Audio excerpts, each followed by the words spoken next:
ধৈর্য।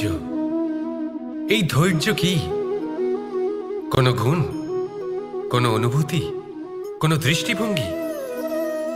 আমার জন্য ধৈর্য এক বাহন।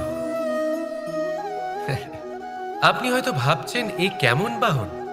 বাহন তো ঘোড়া হতে পারে, হাতি হতে পারে, উটও হতে পারে, কিন্তু ধৈর্যকে বাহন বানানো মানে?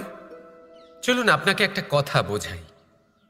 পৃথিবীতে এমন কোনো বাহন নেই যে তার আরোহীকে আছড়ে ফেলেনি। সেটা উট হোক বা হাতি হোক বা ঘোড়া হোক, চলতে চলতে কখনো নড়বড় করেই বসে।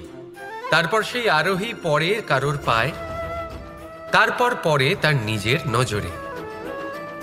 কিন্তু ধৈর্যরূপী বাহন কখনো কাউকে ফেলে না, কখনো না।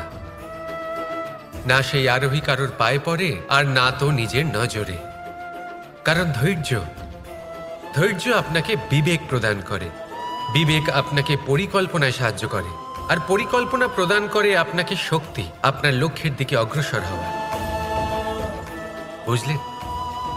ধৈর্যকে সঙ্গে রাখুন, নিজেকে আরো ধৈর্যশীল করে তুলুন।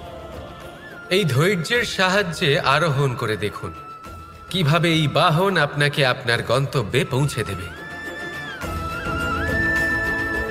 রাধা রাধা।